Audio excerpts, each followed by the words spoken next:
Welcome to Digital Tipping Point Perspective, Social Media and Community Social Learning. My name is Caroline Crawford.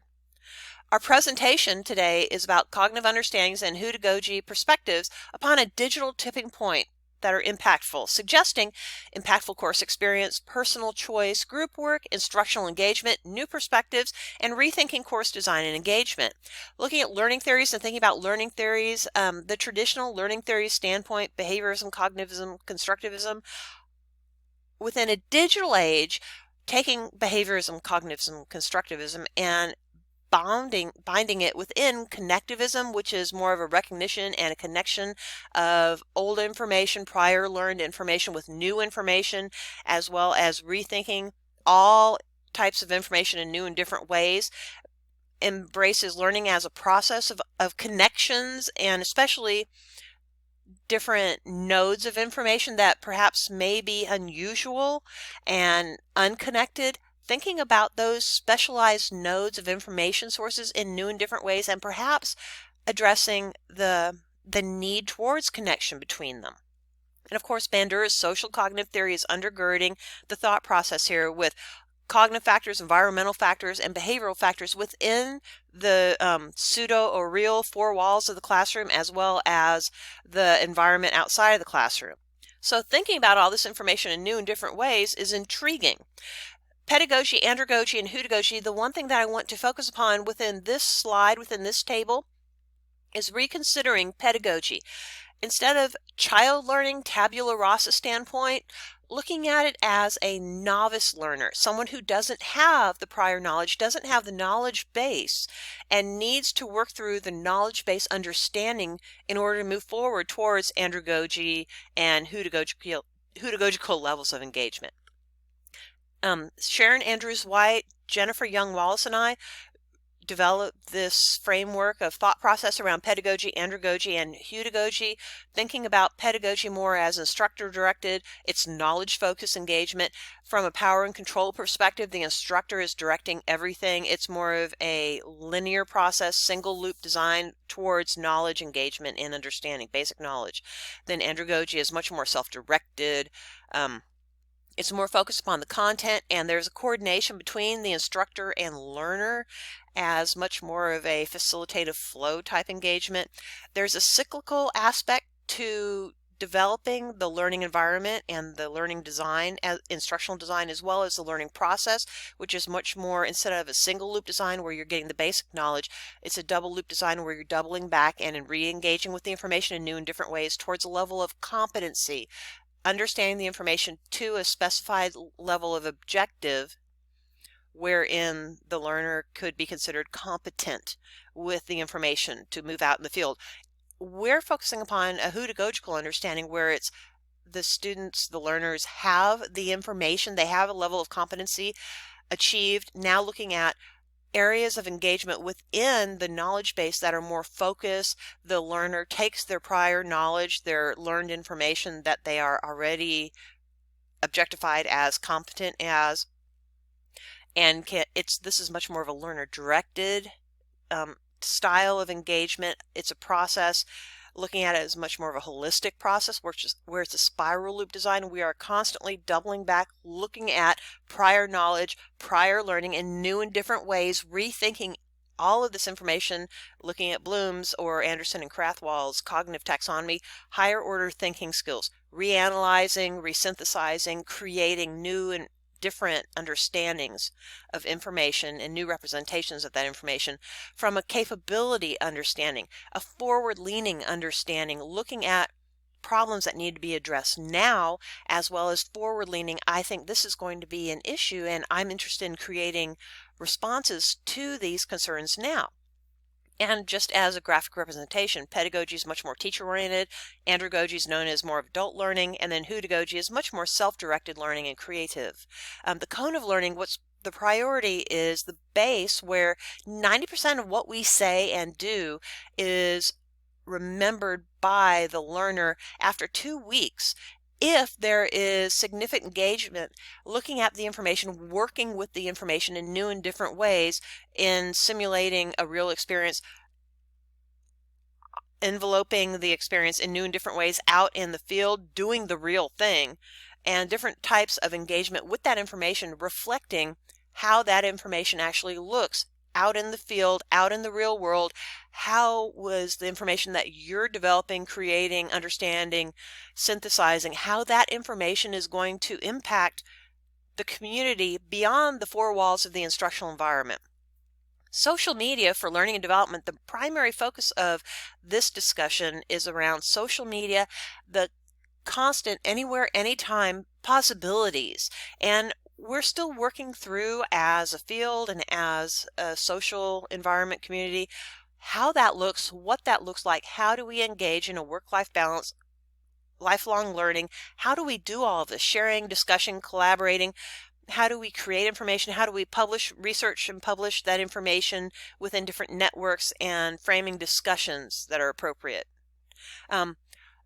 This discussion is focused around unsolicited student comments and different emerging themes. After IRB approval was attained, I began looking at this newly designed course focused upon pedagogical underpinnings, and what does this look like from a learner standpoint? What are their perceptions, recognizing that this is a first time anyone in these courses has ever worked within a much more open-ended, self-directed environment where they can choose out of a grouping of readings. They can choose what readings to focus upon for that unit of instruction. They can choose what development environments, after going through the analysis process for several of them, choose what type of development environment they want to use to create products that will impact and be embedded within their real-world work environment. This is an applications of technology course, so it's all about technology. These students come in with a knowledge base. These are graduate students who've already attained their bachelor's degree. They're working on their master's degree at some level. I have a lot of alums who come back. I even have MD, PhDs. Jeepers. I've had chiropractors who teach at the local chiropractic college come back in, other professors taking this course to figure out how to use this information new in different ways. So that's why I've reframed it in this manner. The emerging themes: impactful course experience, personal choice, group work, instructional engagement, new perspectives, which is thinking outside the box, and rethinking course design and engagement. This is not only an impact upon the learner's learning process, but also upon the viewpoint of what is teaching and learning from a K-12 perspective, business industry perspective, higher education perspective, medical education, all of the above and beyond. The first theme, impactful course experience. We had 4 sub-themes present themselves, show up: rewarding, engaging, experiential, and hands-on. And underneath the list of sub-themes are just a few of the comments that I pulled to reflect some of the commentary that developed into these sub-themes. For example, I can honestly say that hands down, this has been one of the most rewarding and engaging classes I've ever taken. The experience within this course has been phenomenal, in my opinion, as there were many choices in the creation and design of products. I have experience more in these 3 weeks than many years chasing my bachelor's and my 1.5 years teaching and attending professional developments. It's an intriguing shift in thought process. Theme 2, personal choice. We had 5 different sub-themes. Choice meaning learner engagement. From a learner engagement standpoint, the ability to choose, engage the learner is significantly deeper level of ownership.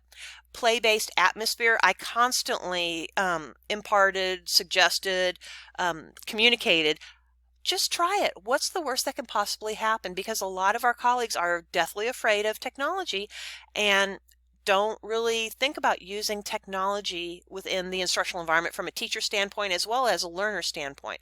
So let's play with it. What's the worst that can happen? These are all free tools, online, freebie anyway. So you break it. So what? You learn you don't like it, and we'll move forward to the next development environment. Their voice and choice was vitally important within this instructional environment to ensure that everyone was treated equally. My labeling system is differentiated in my courses. No one is a student, everyone is a colleague. I'm a colleague, we work together. The exploration aspect was vitally important, as well as critical analysis all along the way. Reflective pedagogy, vitally important. Why are you doing this? What kind of formative evaluation feedback are you getting? What does that mean to you? How are you thinking about redesigning your coursework? All of these things. And as we move forward, please feel free to read the comments on the bottom. Theme 3, group work. The sub-themes were collaboration, clarity, fun, engagement, community, support, advice, and suggestions. We were all working together, and one of the things that I implemented early on in this course was a Zoom video conference as a team-based approach. The idea behind it was to record the discussions around the readings and post that recording in the discussion board for everyone to learn from each other. But the unstated objective and expectation was to ensure that everyone had a support system behind the scenes so everyone could talk about what's going on in course, recognizing that some people needed a little bit of support but were afraid to ask the instructor of record how to get this information. So there was that support system behind the scenes that I meant to design into the course, but I didn't want to tell our colleagues that that was one of the reasons for the Zoom video conference that I was not publicly stating. Theme 4, instructional engagement. Our sub-themes, inspirational, encouragement, support, pleasurable experience. I set high expectations and our colleagues set high expectations for themselves. It was a safe environment. Nobody was wrong. Everything is a formative evaluation. Moving forward, there's no bad idea. We're supportive of each other. It's motivational, and it was a model for other things that people can take away and use in their own career paths. Theme 5, new perspectives, thinking outside the box. Sub-themes were embrace the uncomfortable and new, lifelong learning as a journey, the importance of reflection time as a reflective practitioner. Everything that we did in the course had a reflective manuscript associated with it. You tell me your thought processes around everything. You tell me the feedback that the formative evaluation feedback that you receive from your collegial community, friends, family, co-workers, supervisors, other professors. When you show them what you're doing in our course, what kind of feedback did you get? And you have to reflect upon that. And then, of course, self-efficacy, overcoming fears. Theme 6, rethinking course design engagement. There were so many things that came out, whether it's exploration, learner choice, competency-based, freedom, supportive environment, experiential, student-led, collaborative, ownership over learning, reinforced authentic experiences, especially the learner choice was vitally important to our colleagues. It was very much developed as a student-led and collaborative type environment where I was a facilitator on the side of the world. So I'm curious if you have any questions around this. Janice is absolutely amazing and wonderful, and her ability to recognize creativity and thinking outside the box is beyond compare.